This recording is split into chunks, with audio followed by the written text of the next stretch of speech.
How's it going, guys? So in today's tutorial, we're going to be creating this animation right here, and it's a seamless loop. Seamless loops are something that I love to do, and this one is really easy to loop. We're going to be making this text tutorial. We're going to be using geometry nodes to set up the text kind of in like a really cool, much more customizable array.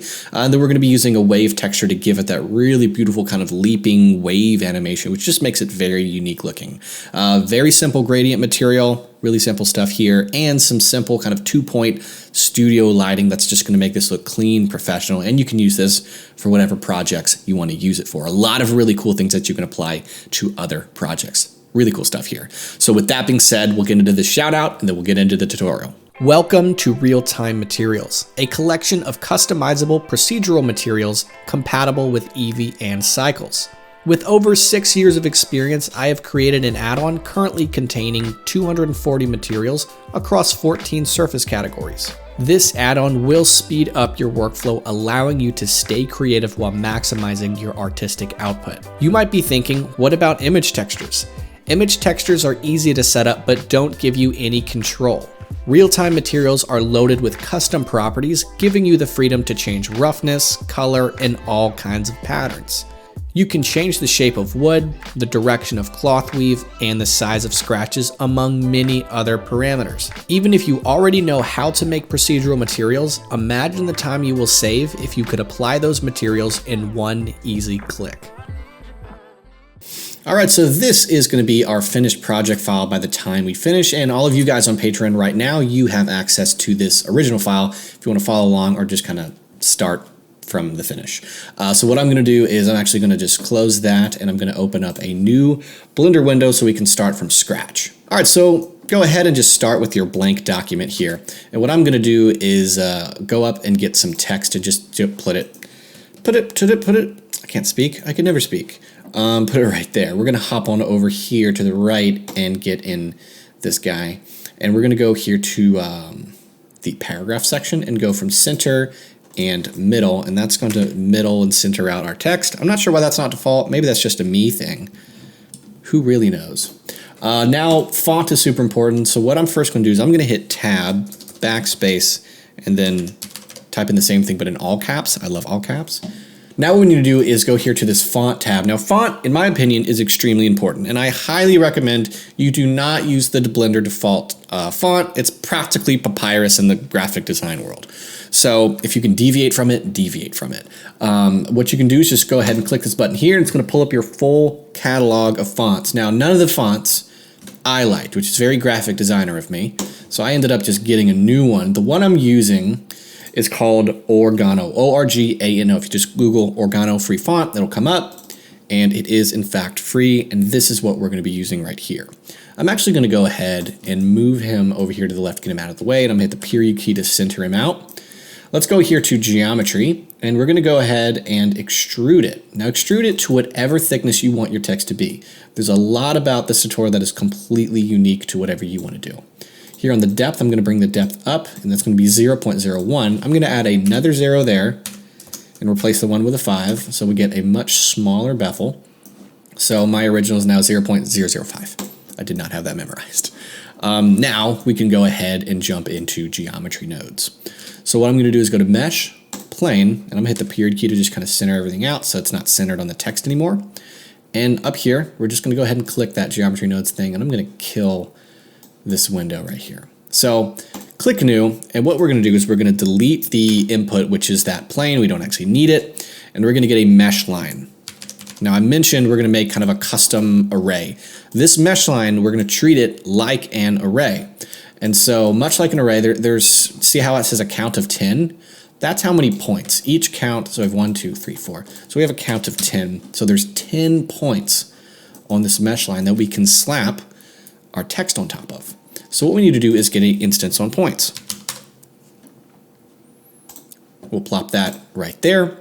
And then what we can do is here up here in the outliner, we're just going to click and drag that text straight in and geometry plug it into instance. And now we have our text and all controlled from right here. So what you can do is actually add more if you want, just infinitely, or you can, add less. We're going to stick to 10 by the default. And then right here in the Z, that will depict how close they're all going to be. So hold down Shift and drag the Z until you like the distance from each one. I want it to be pretty darn close. I don't want a lot of breathing room. I don't remember my original value, but this right here is really going to work. That's weird, but we're going to leave it because I don't think it's even going to be noticeable. I just checked my original animation, and it is not noticeable, so it's fine. So now we have this. What we can do is I'm just going to hit RX90. Oops, something's going on here. RX90. And then we can keep that there. And then what I'm going to do is I'm going to hit the tilde key and go to the right. And then here on the Z, I'm just going to bring this anchor point here and bring it to the middle.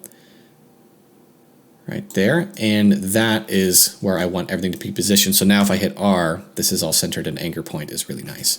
Now we can go in and actually start to displace this guy and get him to actually wave and animate and do really cool things. So what I'm going to do here is we're going to get a set position node. Set position node. Now, I get a lot of questions. Hey, how do you remember all of these nodes, all of these things? The truth is I do remember quite a lot, but I'm usually remembering the stuff that I'm doing a lot. Truth be told, I refer back to my tutorials all the time, so it's okay if you're referring back to tutorials, trying to remember stuff. Totally cool. Make playlists for yourself. Go back, try to get, because I do not remember every single thing. It's been a while since I've touched procedural materials, and I'm still trying to, get that information back. So I'm referring all the time. So don't feel like if you couldn't remember or didn't know what the set position node is, that's like bad on you. Don't go down that route. What we're going to do now, I'm going to go ahead and refer to my other project file here. We're going to get a combine XYZ node. And that's going to make sure the displacement, or whatever, it's not technically displacement, but it kind of is, but we're displacing the position in a sense. So that's going to make sure that we keep it on the axis that we want it to stay on. In this case, we're going to plug vector into the offset. And then what we're going to do here now is get our map range. And that's going to help us control the actual how much the waving goes up and down. And that's going to be on this from max right here, I believe. No, it's actually the 2 min. So we'll play with the 2 min, and that's going to tell you how strong that wave is going to be. And of course, wave texture. So we'll get this wave texture, and we're going to go from X to Z and plug the color right into the value. And now we have this. If we play with the phase offset, we have our animation. I'm going to put my scale at 0.2. And what that's going to do is give you a much better just single wave. But, the more you bring that scale, the more waves you're adding to this, which is really cool and customizable and just makes it super fun. So now that we have this, here's how we're going to animate it. Go ahead and I'm going to drag up my timeline and go to timeline. Hit the in tab. Right now we have 250 frames. Now from the fact that I've already made this animation like 3 times, I know 80 frames is the speed that I want my animation to be. The more frames, the slower this animation is going to be. So I'm going to go ahead and hit the back arrow so we don't have a duplicate frame. Having your mouse on this timeline. Bring your phase offset to 0 and then hover over it, hit I. Go to the very end and type in this formula. This formula, if you type it in, it's going to make the wave loop seamlessly. You don't have to figure it out, you don't have to eyeball it. And what it's going to be is it's going to be 2 asterisk and then pi for pi. You're doing pi, it's an equation. And then hit I. And now if we press play, if we go right here, you can see this is now a seamless animation. I don't do math. I'm not good at math. I was just told in a video I made like 2 years ago, this is how you make the wave texture offset loop. And no matter how many frames you have, if you have 250, if you do the same thing, 2 asterisk pi, it's going to do that. It's going to make it loop in a really cool way. So seamless loop, flawless, it's awesome. 2 asterisk pi, try to remember it. I have it written down on paper on my computer right here. All right, so now what we need to do left is set up our camera, set up our lighting, and set up our material. So let's go ahead and, what's next? Let's go ahead and do our material. So because this is geometry nodes, we need to set up a material node, Shift-A search set material. And we're going to go ahead and build a material. Now, for those of you who have real-time materials and just want to kind of throw something on there, I can definitely recommend, if we go here, I'm actually going to go ahead and pick one of the abstract materials, and probably turtle might look really good. So what I can do is click on here, add material, and then select it here, Now we have this turtle. Now you can see this kind of duplication, and that's an issue that's going to come up. So if you want to do a more simple material, we can just go to basics and pick basic plastic, add material, and do the basic plastic. Because these are instances, those details are going to be really noticeable. And then I'm going to drag down and go to orange. Now, for those of you who've made it this far in the video and you don't know about real-time materials, it's an add-on I created with over 200 procedural materials, tons of stuff from leather, stucco, terrazzo, cloth, tons of really cool things, 100% procedural. If you made it this far, 25% off, use the code THISFAR, just one word, THISFAR. I'm gonna put the text right here on Blender Market. You can check it out in the description. If you made it this far, just for you guys, 25% off. All these really cool materials. Now, let's go ahead and build our own material if you don't want to buy that, because I know not everybody wants to buy stuff. So I'm going to go ahead and go right here, click new, and I'm just going to name it grade, because gradients look really cool in this animation, and we're going to go right here to grade. So now that we have this, we're going to go here to the shading tab, now that that material is set up and ready for us. So I'm going to crush these two windows here and go and create this gradient material. So let's go ahead and get in a color ramp and make this white portion whatever color you want it to be. In fact, make both colors whatever color you want it to be.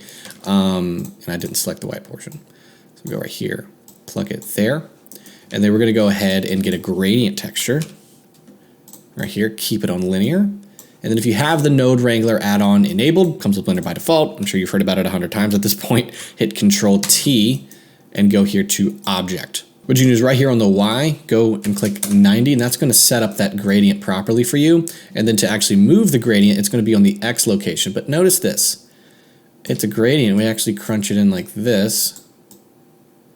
See that? See how it's duplicating? That's the same problem we just saw when I added one of the real-time materials. And that's simply because it's the same object being duplicated across. So what we can actually do is go here in the object tab here and select that, and now it's going to treat it like one large object. But just to show you kind of where this screws up, instead of a gradient texture, say we use, I'll just go ahead and delete it, and we'll just use a Voronoi texture. And we'll plug that here. Here's where the issue lies, and this is simply a geometry nodes problem because we don't have UVs. If I press play, look at that. It slides up and down, even though it is treating it like it's one large object, because if we just go ahead and delete that, now they'll stay, but then you have that ugly duplication. So if we bring it back, but then we have that problem. And that is literally simply because we can't like unwrap this. You can unwrap one of them, but still has the same problem. So that is the problem that lies in this particular scene, which is why the gradient is really nice, because no matter where you're at, the gradient stays consistent. There's no detail technically. So that's what's convenient about, well, I don't even know if I'd call it convenient, but that's the game. And so I'm just going to go ahead and bring this. We're going to, let's see, I'm going to go ahead and delete that. So get your two colors, and I'm going to go here to B-spline. That's going to give you a much nicer gradient, much smoother gradient. And then you can just kind of tweak with it. There we go. That's much better. And then you can kind of bring that in to make it more harsh. And now you have a much smoother gradient from front to back. Let's see. And then you can move this to just kind of do what you want it to do. Yeah, that's it right there. Okay, cool. So now we have our gradient. It's really nice. I'm going to bring my roughness down a little bit so it's a little bit more shiny, and we have our material. All right, so now that we have this, let's go ahead and set up our scene, set up our lighting, and be completely done with this. Be done with it. Be rid of it. So I'm going to hit Shift-A and click on a plane and scale it up to be about that big. And then what I'm going to do is hit the tilde key. It's right above the tab key, and click right. And let's find out the lowest spot that this animation goes. So it looks like right about there. So I'm just going to bring my plane down there. And so now you see that. And one really cool thing you can do is hit the drop down here, and I'm going to turn on cavity, and I'm going to turn on shadow. You can actually see whether it intersects or not very easily, and you can see it kind of intersects. No, it doesn't. Okay, cool. So it's perfect. We did it perfectly. So now we can see that. Really cool. I'm gonna click on the plane, hit tab. Right up here, I'm gonna click on this selection mode, and then I'm gonna hit EZ, and that's extruding it on the Z. And then I'm gonna bring this out this way, And then I'm going to click here and bring that out this way. Control A, apply scale. Let's add a bevel to make this a seamless, smooth background that everyone loves to make here in Blender. And then shade smooth. So now we have this. Hit the period key to bring it down here. So now we have this really cool animation. We need to light it. So I'm going to use cycles. Feel free to use Eevee if you'd like. I'm going to keep my samples at 300 on my light paths. I'm going to click and drag and do 1. And I'm going to turn off reflective and refractive. And that's going to make your render super fast. What I'm going to do now is I'm just going to click on the render button, Shift A, and I'm going to go ahead and get a spotlight. Hit scale, hit S to scale down, G to move it up, and then move it wherever you want. But if you want to do my lighting, definitely follow along to this part. And then I'm going to hit R twice to point it. We're going to go here, give it a power of 50,000. Now what we're going to do is we're going to bring that spot size down till it only touches our text here. And then we're going to do what I love to do, which is bring that radius out, which is going to smooth it. And then we're going to do 100,000.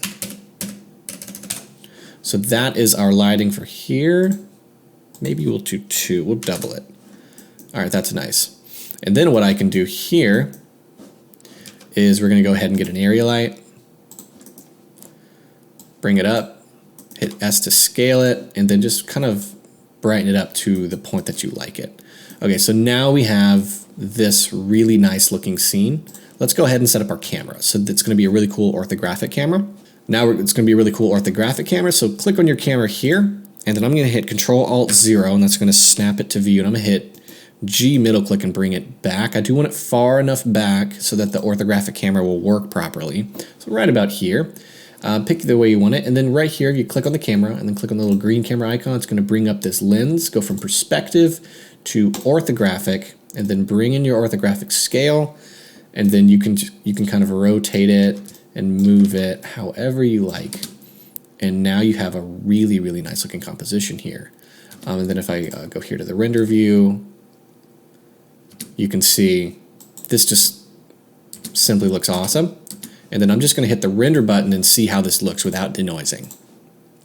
All right, so without denoising, it's going to look like this. It took 4 seconds to render. So what I'm going to do is just go ahead and turn on denoising data, go to the compositing tab, click use nodes. I'm going to hit Shift A and get a viewer node. I'm going to hold down Shift and right click, DE, denoise, plug noisy normal here, noisy albedo here, and then re-render it. All right, cool. So now denoised, it's beautiful, it's awesome, it's great, it's perfect, and it's also done. So let me show you how to render this out, and we will be on our way. So we're going to do a PNG sequence. So go here to the printer icon, select your resolution. I'm going to keep it at 1920 by 1080. Select a folder, make a new folder, and put all of your, select that there. Keep it at PNG sequence, and then render animation. And when you're done, you're going to have a really beautiful animation, just like the one I created.